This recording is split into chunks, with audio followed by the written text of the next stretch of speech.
luncheon at our Women and Human Rights in Latin America and Caribbean Conference titled Our Voices Resonate. Presenting for us today, all the way from Washington, D.C., is Yoani Sanchez, Cuban blogger, author, and independent journalist. Gracias. Yoani is currently a Yahoo Fellow at Georgetown University, where she's at right now, and Ms. Sanchez is focusing her studies on digital journalism and her recently launched online newspaper, 14 y Medio. Since 2007, she has provided the outside world with an insider's view of Cuba via her blog, Generación Y. She has been internationally recognized and awarded for her critical and honest portrayal of life in contemporary Cuba. Named one of the world's 100 most influential people by Time magazine in 2008, she's an a great inspiration and a leader in the struggle for freedom and democracy in Cuba. We are honored to have her with us today. Yoani, es un honor tenerla aquí con ustedes hoy en esta conferencia. Bienvenida y adelante. Sí, bueno, primero, muchísimas gracias por la invitación. Disculparme por no estar físicamente con ustedes, pero imperativos docentes en la Universidad de Georgetown me han impedido estar allí. Pero, afortunadamente, está la tecnología. Y como mi trabajo, no solamente como periodista, sino también como activista y como mujer, ha estado muy relacionado y muy potenciado con la tecnología, pues yo creo que es una coincidencia feliz que ahora a través de los kilobytes y a través de los circuitos yo pueda estar junto a ustedes. Quisiera agradecer en primer lugar a la Universidad Internacional de la Florida, a la Fundación para los Derechos Humanos en Cuba por haber organizado este evento y sobre todo a todas las panelistas que han estado durante la jornada de la mañana y que estarán en la tarde. Estoy segura que las féminas del continente estamos muy bien representadas con esos nombres que he visto en los paneles, ¿no? Pues hoy, curiosamente, he sido invitada a este evento no para hablar de los temas que son mis temas más comunes, como puede ser la información, los derechos humanos, la tecnología, Twitter o los blogs, sino para hablar de esa otra parte de mi persona que es el ser mujer. Cómo ser mujer, ser fémina en un país como Cuba, pues se ha convertido a veces en un obstáculo, para sortear, en una dificultad añadida para mi trabajo, ¿no? Quería empezar comentando que estamos en un continente donde todavía el activismo y la política, sobre todo, se hace de una manera muy masculina. Cuando digo masculina no significa que está hecha por hombres solamente, sino que es una política que sigue basándose en fascinar a la población ante el líder fuerte, el líder vigoroso, el líder que grita en la tribuna. Esos son los componentes masculinos de la política latinoamericana. Es una política basada muchas veces en la confrontación, en tener al otro permanentemente como enemigo, en una política de la crispación que lamentablemente ha traído frutos muy negativos para Latinoamérica. En el caso cubano, yo creo que es uno de los peores ejemplos de la región, un poder muy masculino que ha utilizado a la mujer como pieza de un engranaje ideológico. En Cuba, a pesar de que el discurso oficial pues habla todo el tiempo de que la mujer está emancipada y para ello, para avalar y aprobar ese discurso, pues muestran cifras de cantidad de mujeres en la Asamblea Nacional, cantidad de mujeres que dirigen empresas, cantidad de mujeres que trabajan no ya en el hogar solamente, sino también en trabajos, en empleos públicos. Pues el gobierno muestra esas cifras para decir, wow, cuán emancipada está la mujer cubana. La realidad es bien diferente. La realidad es que la mujer cubana de hoy está atrapada en primer lugar en una doble jornada laboral, porque la emancipación no ha ocurrido en realidad. O sea, el peso doméstico de alimentar a los hijos, de buscar la comida, de mantener la casa, pues sigue sobre los hombros femeninos, lo cual le trae a la mujer que además de todas esas responsabilidades profesionales y sociales, cuando llega al hogar, pues pasa a un régimen casi de semiesclavitud, donde ella está responsabilizada prácticamente del cuidado de los hijos y del cuidado del hogar. Paralelamente a eso, la mujer cubana ha vivido un drama que es no poder experimentar los movimientos emancipatorios que caracterizaron a la segunda mitad del siglo XX. No hemos tenido un movimiento feminista que haya podido reivindicar nuestros derechos, que haya podido tener voz propia. Y por otro lado, para mí el drama principal es que no nos hemos podido organizar de manera espontánea a partir de reclamos femeninos.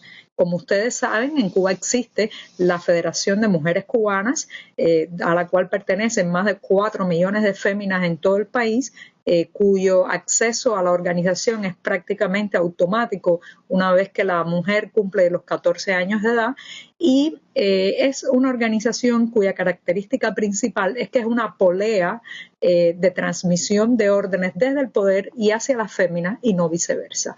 Eso es un gran drama porque le ha impedido a la mujer cubana organizarse en una verdadera institución u organización libre, autónoma, que permita exigirle al poder. ¿Cuáles son las exigencias fundamentales que ahora mismo yo veo en la población femenina de la isla? Bueno, por ejemplo, tenemos un drama que es el de la violencia doméstica, un drama silenciado, apagado, del que el gobierno prácticamente no quiere hablar, pero que está allí, es real. La mujer cubana no tiene suficiente protección legal contra los abusos físicos, contra los abusos domésticos. La mayoría de las denuncias de violencia doméstica pues no llegan a procesar al agresor. La policía muchas veces ridiculiza o minimiza esas peleas familiares y la deja en la responsabilidad de la mujer. Es muy difícil obtener una orden de alejamiento para un marido abusador, por ejemplo. También está el tema de los refugios o los lugares de amparo a donde las mujeres golpeadas o maltratadas por sus esposos o por algún otro familiar puedan recurrir y tener protección. Y todo eso es como un drama subyacente, oculto, silenciado, que la propaganda oficial no quiere mostrar. Por otro lado está, yo creo que el caso que más afín viene con esta conferencia es el caso de la mujer disidente, la mujer activista o la mujer opositora. Mientras el gobierno se pavonea y alardea de tener a la mujer integrada en funciones gubernamentales y profesionales, inmediatamente que una mujer o una fémina empieza a tener una opinión crítica hacia el gobierno, pues le recuerdan sus ovarios. Le recuerdan que es mujer y que tiene que tomar su lugar. O sea, la mujer está vista como un adorno a mostrar, mientras que ese adorno mantenga la boca callada. Ahora bien, ¿qué es lo que ocurre cuando una mujer traspasa la delgada línea roja entre el silencio y el activismo? Bueno, lo hemos visto. Creo que escenas de ese tipo las vemos todas las semanas. Viene entonces la agresión verbal, la agresión física, los oprobiosos actos de repudio. Creo que tenemos un ejemplo en Cuba de activismo femenino muy interesante en el caso del grupo de las Damas de Blanco, un grupo que ahora está cumpliendo sus 12 años desde aquella primavera negra que llevó a sus maridos, a sus padres, a sus hijos a la cárcel y a partir de la cual se unieron. Y es un grupo que ha sufrido en carne propia todo el machismo político, policial contra la mujer activista, ¿no? Por otro lado, también hay otros grupos como el FLAMUR, como el Grupo de Ciudadanas por la Democracia en el oriente del país, que están tratando de unir a las mujeres no solo a través de un concepto de cambio democrático en el país, sino de las demandas de las féminas. Eso ha sido muy importante, hay que hacer mucho todavía. Hay que hacer mucho porque la mujer cubana sigue sin tener poder real. Basta pararse en una esquina de cualquier ciudad de la isla y mirar cuántos de los que conducen un auto son mujeres. Basta mirar cuántas personas que tienen un título de propiedad de una vivienda son mujeres, cuántas personas que han abierto una pequeña empresa privada son mujeres, y nos daremos cuenta de todo lo que nos falta. Pero el principal reto, y con esto termino para darle la posibilidad a ustedes de preguntar, que estoy segura que será el momento más interesante de este almuerzo, pues el reto más importante es encontrar espacios políticos para la mujer, espacios donde no solamente se reivindiquen todos esos derechos femeninos que faltan por conquistar, sino también donde la mujer pueda imponer su feminidad a la política cubana.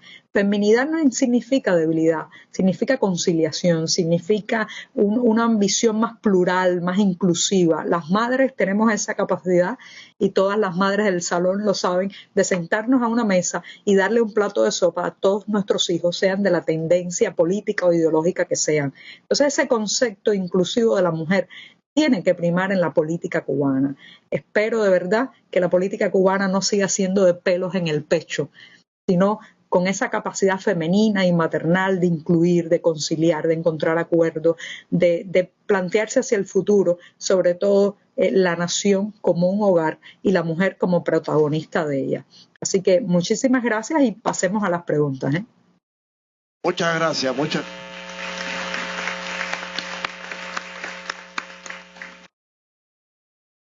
Muchas gracias y encantado de tenerte aquí hoy con nosotros. La verdad que es un placer. Y aquí, como sabes, esto es una conferencia sobre la mujer latina, pero habemos muchos hombres y estamos de acuerdo contigo que feminidad y debilidad no son sinónimos. Así que por experiencia propia lo hemos vivido. Vamos a pasar ahora a hacer las preguntas que quieran hacer. Solo pido, por el momento pido, de que las preguntas sean preguntas, no sean discursos. Las personas que quieren preguntar y queremos satisfacer el mayor grupo, el mayor número de ellos, y por eso pedimos brevedad en las preguntas. Quiero darle el privilegio a Laura de que tenga la primera pregunta para Giovanni. Hola, Giovanni. Laura Rodríguez del Canal 6 acá en Miami.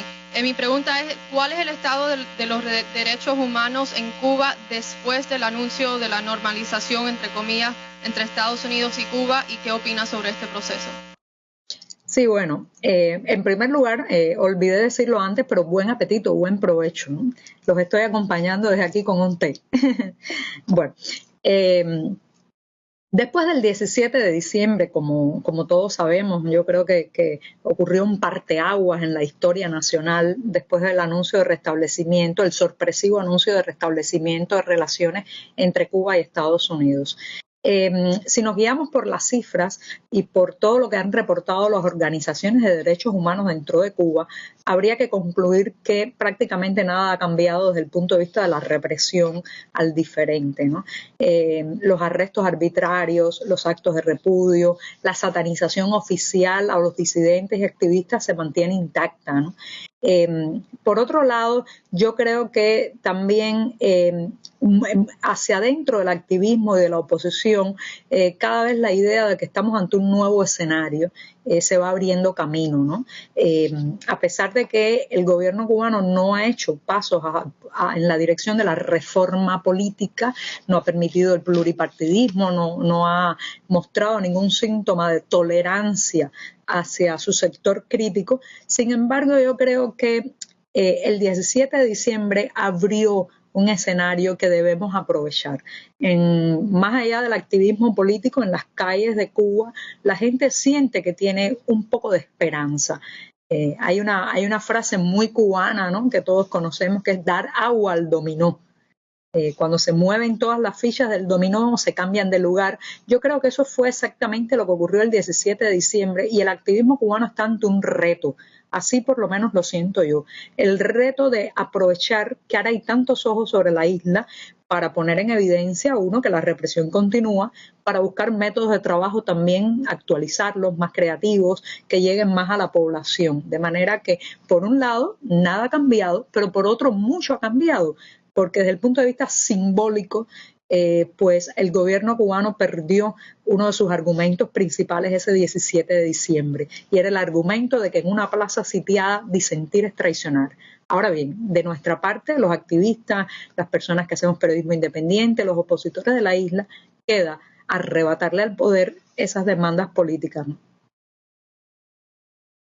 Ahora los demás que quieran hacer preguntas, por favor. Soy Marci Bente Garza, yo voy a intentar en español porque yo soy gringa. Pero la pregunta es igualita a de la mujer aquí, pero cambia por favor en las dos palabras, Estados Unidos, Cuba, para los derechos humanos contra el gay y lesbiano. Gracias.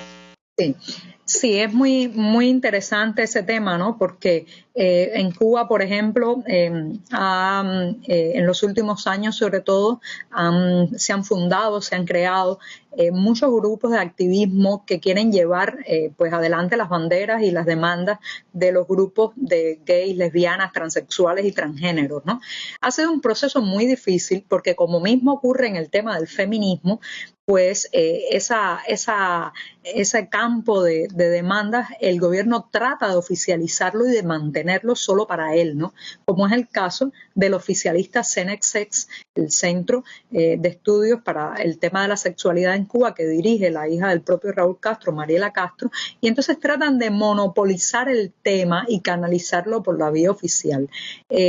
Lamentablemente eso ha cambiado muy poco, pero también creo que gracias a algunos elementos y a algunas circunstancias, como puede ser, por ejemplo, el acceso mayor a la tecnología, que no ha sido voluntad del gobierno, sino imposición de los tiempos que corren, ese activismo independiente LGBT ha logrado tener una voz y encontrar un camino para decir sus demandas. Hay mucho que lograr todavía porque el principal obstáculo, más allá de la voluntad o no del gobierno, sigue siendo los prejuicios que hay en la sociedad cubana actual. O sea, esa intolerancia a la preferencia sexual del otro, a la diferencia en cuanto a la preferencia, yo creo que sigue siendo uno de los principales obstáculos.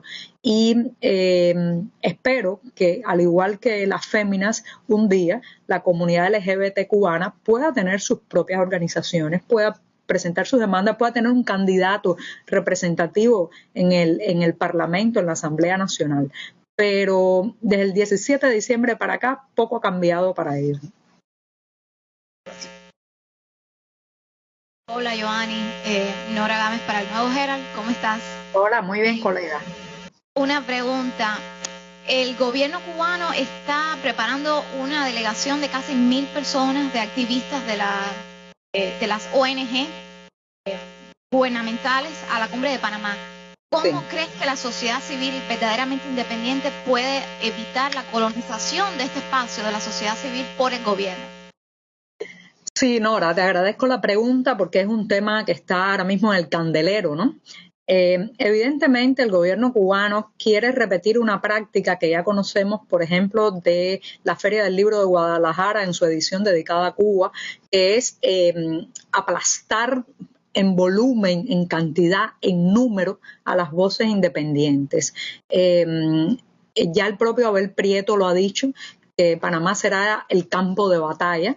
A mí me alarma porque, por un lado, el gobierno cubano, además de llevar a sus organizaciones que son poleas de transmisión del poder, como son la Federación de Mujeres Cubanas, la propia ANAP, la FEU, la Unión de Jóvenes Comunistas, etcétera, la propia UNIAC, que estará representada, puede intentar también crear un clima de provocación y de agresividad hacia el sector más crítico. ¿Cómo poder tener una visibilidad y una voz ante eso? Yo creo que sería muy importante desarrollar estrategias porque el gobierno cubano tiene toda la posibilidad de copar el espacio, copar los micrófonos, hacer multitudinarios conciertos, proyectar su voz ad infinitum porque tiene la posibilidad material y organizativa para hacerlo.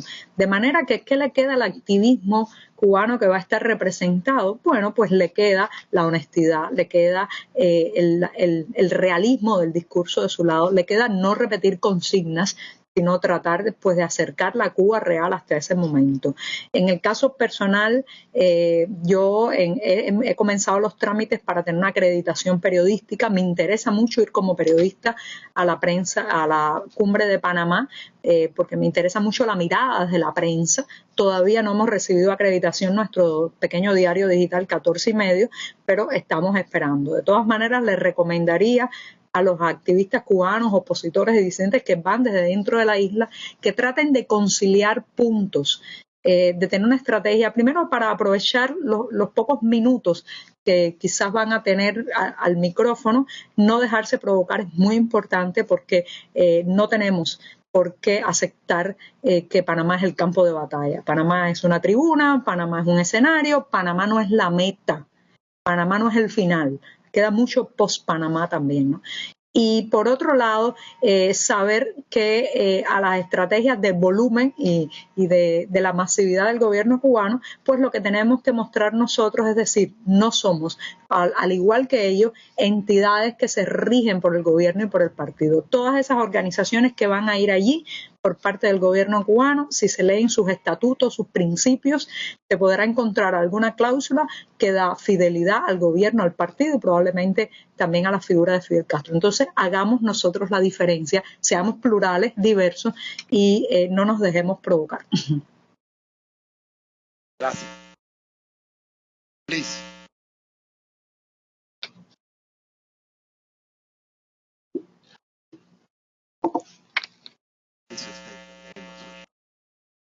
Alain Bastien. I'm the Executive Director of Femme Haitienne in Miami, the Haitian Women of Miami. Really an honor. No se oye bien. ¿Necesita traducción? Es que no se oye bien. Pero si lo oye, ¿necesita traducción o no? Sí, porque no la oigo bien. A ver, que diga la pregunta. Vamos a probar. Me levanta un dedo si necesita ver. A ver. Vale. Yes, la directora de la Asociación de Mujeres Haitianas. Muy bien. Sí. Sí. But I can say the question in Spanish. Please. So, thank you. Around the world today, women are concentrated in what we call the pink industry. Most of their work is not remunerated. We read a statement from Kofi Annan in the occasion of International Women's Day, where he said that it is safer in the world today, in some parts of the world today, to be a soldier than being a woman. It is safer to be a soldier than being a woman. Even here in the US, the most powerful nation in the world, every 9 seconds, a woman is victim of domestic violence. We women in the US make 87 of every dollar a man makes for similar profession.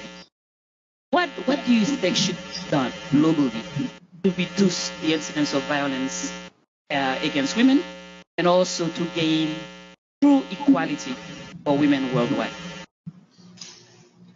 Sí, el tema de la violencia doméstica en el mundo lamentablemente sigue siendo un factor que golpea mucho las sociedades, ¿no? No solamente es un problema, bueno, sigue siendo un problema incluso como la señora decía, en Estados Unidos, en Europa, en muchos países con alta calificación profesional o mayor desenvoltura económica, la violencia doméstica sigue siendo un problema. Yo creo que está dado en primer lugar porque cuestiones de formación educativa, roles que se instauran desde pequeños en la educación, que le hacen pensar al hombre que no solamente tiene un papel muy determinado en la organización del hogar, como puede ser trabajar, traer el dinero y ser el pilar económico, sino también que le hacen creer al hombre que tiene la posibilidad de someter por la violencia a la mujer. Eso sigue siendo un gran problema, más allá de los contextos religiosos o los contextos sociales. Yo creo que estamos hablando aquí de un grave problema en la educación, donde la familia es muy responsable. Los padres, las madres le transmiten a sus hijos roles errados, le transmiten a sus hijos posturas que después repetirán, donde la mujer pues queda indefensa muchas veces ante la fuerza masculina. Ese es un problema que más allá de estrategias gubernamentales, proyectos que se hagan para intentar eliminarlos, hay que empezar a cambiar a las familias, hay que empezar a cambiar desde la escuela a los niños. En el caso cubano, ¿qué ha pasado? Un discurso de cambio, de transformación, de emancipación, no ha tenido en cuenta que en el interior de los hogares la mujer sigue siendo sometida y sigue siendo golpeada. Y por otro lado, muchas veces las mujeres esconden la violencia doméstica.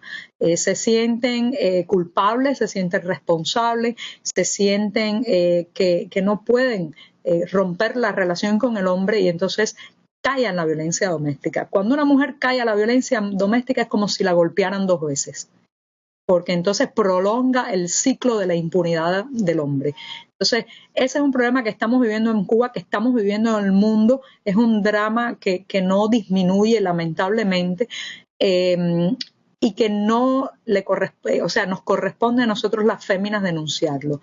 Los paliativos, bueno, ayudar legalmente a la mujer, apoyarla, hacer corpus legales mucho más estrictos contra el agresor y sobre todo, yo diría, apoyar la formación y la educación y dejar de transmitir dentro de la familia los roles de él golpea y ella soporta.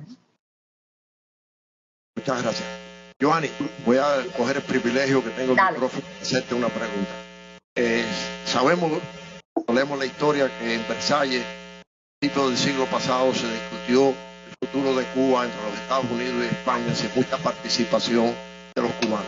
Ahora nos vemos ante unas negociaciones en las cuales no están sentados los cubanos, también entre el gobierno americano y el gobierno cubano. ¿Qué podemos hacer? ¿Cómo tú ves?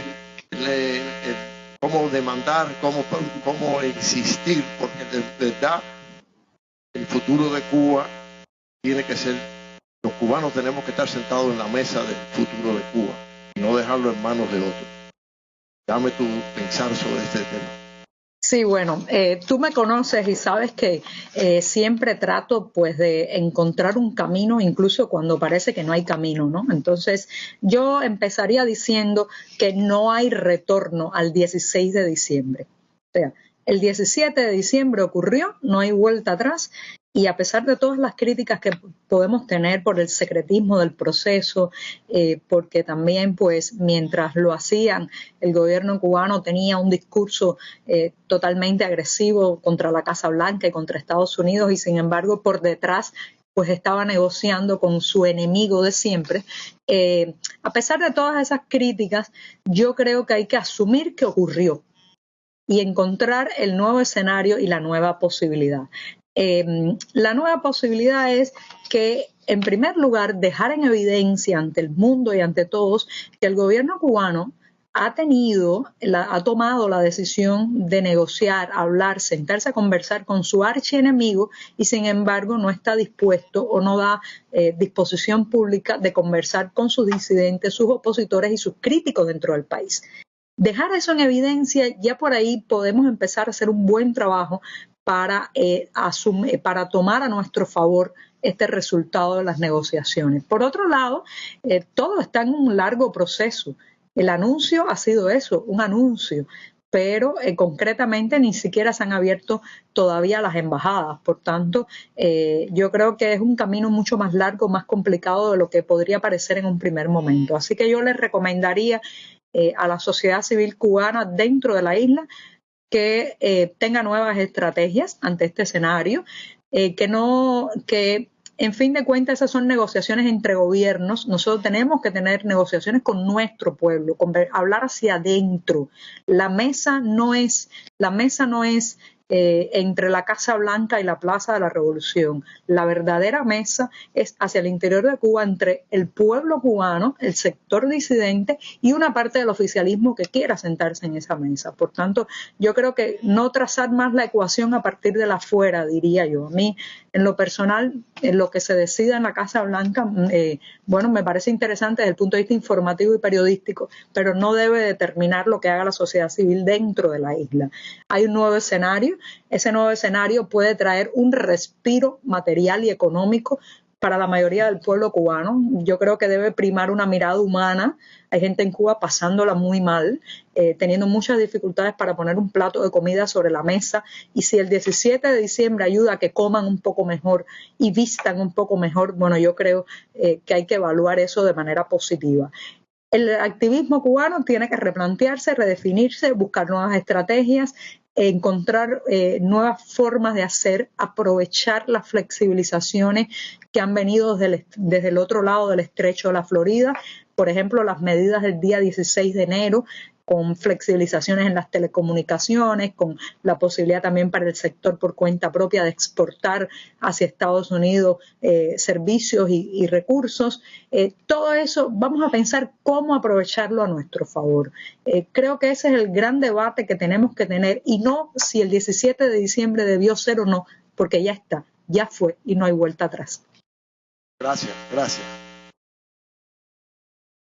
Buenas tardes, Giovanni. Jackson López del Venezolano TV. Tomaba 2 puntos de los que señalabas. Decías, siempre tengo la particularidad de buscar la solución o la vuelta a las cosas. Te hago esta pregunta porque decías que Panamá era una meta, más no el camino final. Muchos podrían decir antes del mes de diciembre que Panamá iba a estar enfocado en el tema solamente Cuba, Estados Unidos, y ahora vemos otro elemento, Venezuela. Vemos como Venezuela, de alguna manera, el régimen cada día ha asumido una postura mucho más fuerte de la que tenían hace unos 15 años atrás. Hay un dicho ahorita que dice, mientras Cuba está saliendo, Venezuela está entrando. ¿Cuál es tu punto de vista ahorita ante la situación venezolana, sobre todo por lo que han vivido ustedes en la isla por más de 50 años?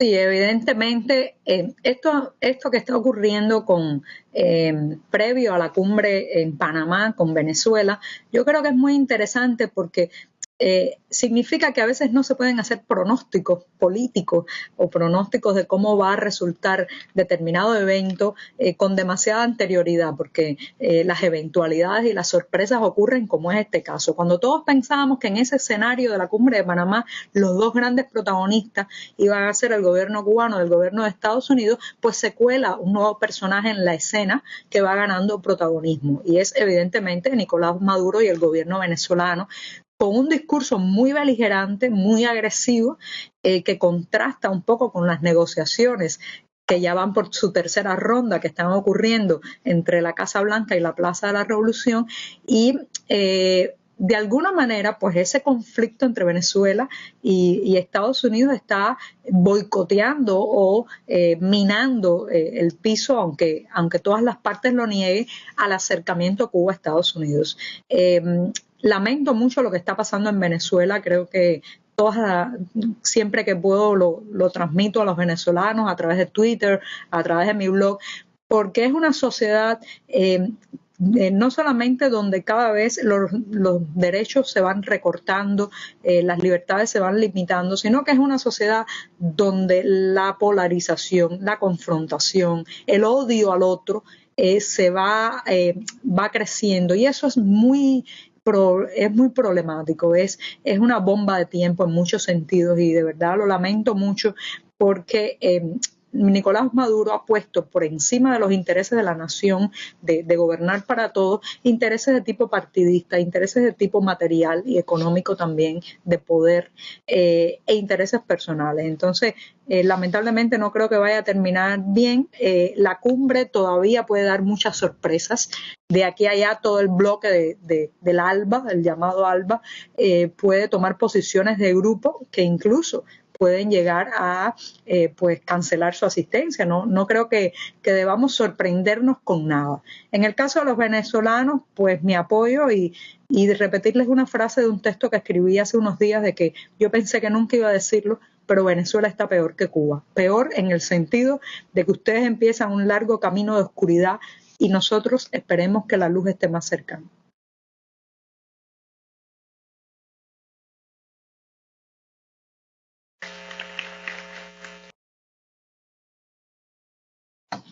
Hola, mi nombre es Anabel Navarro, también venezolana, periodista de profesión, así que somos colegas, pero por años activista junto a una organización que se llama Un Mundo Sin Mordaza. Qué bien. Iniciamos principalmente nuestro trabajo enfocado en libertad de expresión, pero bueno, dada la necesidad en el país, ampliamos a casi todos los derechos. Y lo que quería era ver qué ideas, qué proyectos o cómo ves la situación de cooperaciones concretas que se puedan dar entre periodistas venezolanas que sabemos en muchos casos que han estado botadas de sus trabajos, reprimidas, heridas, infinitos casos, con tu experiencia, porque si bien nosotros tenemos, por ejemplo, una plataforma digital y hemos tenido por años acceso a internet, tú tienes una experiencia creo que loable, ¿no? Cómo a pesar de la adversidad lograr un trabajo y además ser voz a nivel mundial de lo que está pasando. Entonces, ¿qué ideas concretas, qué proyectos crees que pudiésemos lograr entre Venezuela, periodistas, mujeres, sobre todo venezolanas, bueno, tú y otras como tú, en Cuba? Gracias. Sí, Yo recomendaría primero tocar la puerta, pedir protección y solidaridad de entidades, fundaciones y organizaciones que se ocupan de la protección de los periodistas en el mundo. Esta es una profesión muy peligrosa en muchas partes. En Latinoamérica, las cifras de periodistas muertos, expulsados de su trabajo por considerandos ideológicos, amenazados, son muy altas. Hace unos pocos días yo participé en la reunión bianual de la Sociedad Interamericana de Prensa y realmente el panorama en países como Venezuela, Bolivia, Ecuador, Argentina, también en México, el panorama es muy alarmante, ¿no? De manera que yo creo que hay que tocar a la puerta de esas instituciones para decir, protéjanos, reporten cuando ocurre algo. Eso es importante porque son la mayoría de estas organizaciones de periodistas, donde puede estar desde Reporteros Sin Fronteras hasta pues organizaciones regionales, la propia Amnistía Internacional, que va mucho más allá, va al tema de derechos humanos, pero tiene una voz muy potente en el mundo y muy considerada, deben reportar lo que nos ocurra, ¿no? Por otro lado, hay que evitar ir cediendo espacios, porque uno de los graves problemas que hemos vivido en Cuba, además de la censura oficial, es la autocensura. Cuando el periodista ya empieza a limitarse de si escribir esta palabra o no, porque me va a meter en problemas, me va a costar el empleo, me va a costar un golpe, me va a costar la vida. Cuando el periodista ya entra en ese ciclo, ese es un ciclo que va amputando la profesión. Le va quitando a la profesión lo más importante que debe tener un periodista, que es ser el testigo crítico, el observador incisivo, el que narra todo aquello que el gobierno o el status quo no quiere que se narre, ¿no? Entonces, no ceder terreno. Las redes sociales son un magnífico escenario. Yo creo que no tengo nada que decirle a los venezolanos porque están dando una batalla en el ciberespacio increíblemente loable desde todos los puntos de vista, no solamente los periodistas. Yo me entero de muchas noticias a través de la gente común que con un móvil, un ordenador, pues reportan lo que ocurre, ¿no? Entonces, les diría, apelen, toquen las puertas a los organismos internacionales, no cedan terreno a la censura. El día que digan este tema no, porque al gobierno no le va a gustar, ese día habrán matado al periodismo, que es casi tan dramático como la muerte del periodista físicamente, ¿no? Y por otro lado, sigan la batalla en las redes sociales. Hay muchas maneras de usar las redes sociales en limitaciones de conectividad. En eso creo que podemos ayudarlos un poco en Cuba. Es un conocimiento, un triste conocimiento que podemos compartir con ustedes. Y sobre todo, yo creo que evitar que los pocos medios que quedan pues caigan ante el empuje oficial. Es muy triste lo que está pasando con medios que se cierran, otros que son comprados por personas cercanas al oficialismo. Hace poco el diario Tal Cual, por ejemplo, casi que tuvo que reducir su frecuencia de aparición y lanzarse al mundo virtual por el tema del papel. Entonces, los periodistas venezolanos deberían conciliar y unirse para que los pocos espacios que queden no terminen cerrándose, ¿no? Bueno, Joanny, una última pregunta porque sabemos que tienes otros compromisos. No, para dejarlos comer. Sí, porque la gente me está mirando con mala cara. Sí, ahora que aprovechando que estás en Washington y que estoy seguro que sabes todo lo que pasa por los pasillos del Congreso y la Casa Blanca, ¿cómo se explica que los Estados Unidos están desarrollando una política de quitarle sanciones a Cuba al mismo tiempo que se las pone a Venezuela, cuando sabemos la influencia, por no decir el control que tiene Cuba sobre lo que pasa en Venezuela? ¿Cómo se explica eso? Porque como tú, para que nos expliques. Sí, bueno, tú sabes que nada es más difícil que entender a los políticos a veces, ¿no? O sea, evidentemente, pues Venezuela, precisamente porque es un país con poderío no solamente militar, sino también con un poderío económico que está basado en el petróleo, ¿no? pues el camino que ha ido tomando Venezuela se vuelve muy amenazante para la región y bueno, pues la administración Obama ha detectado esa amenaza. En las últimas semanas hemos vivido una escalada diplomática a un lado y al otro, sanciones también, incluso pues el divulgar nombres de funcionarios, altos funcionarios del gobierno venezolano como personas vinculadas con la corrupción, el lavado de dinero, potencialmente el narcotráfico también. Entonces, esta escalada yo creo que viene dada fundamentalmente porque Nicolás Maduro intenta esconder sus deficiencias como presidente, como líder de una nación, como político que debería hacer funcionar un país y ayudar a ese país a mejorar, esconde todas esas deficiencias a través de un discurso político y diplomático muy agresivo y que se va enfocando hacia Estados Unidos. Mientras que La Habana, tal vez por oportunismo, por necesidades económicas, porque teme que su socio venezolano pues no esté allí todo el tiempo para subsidiar a la isla caribeña, ha bajado unos grados de agresividad al discurso. Y entonces yo creo que eso de alguna manera la administración Obama lo está viendo, lo está sintiendo y está utilizando la política del garrote y la zanahoria. El garrote y la zanahoria, el garrote hacia Nicolás Maduro, la zanahoria hacia Raúl Castro, pero en fin de cuentas es política y está buscando en los dos casos el mismo resultado, que es transiciones democráticas, aperturas políticas, mejoría del tema de los derechos humanos en ambas naciones, ¿no? Bueno, muchísimas gracias, ha sido un placer tenerte. Gracias, gracias y buen provecho. Como sabe, aquí siempre tiene tu casa. Claro que sí. Muchísimas gracias. Gracias. Bueno.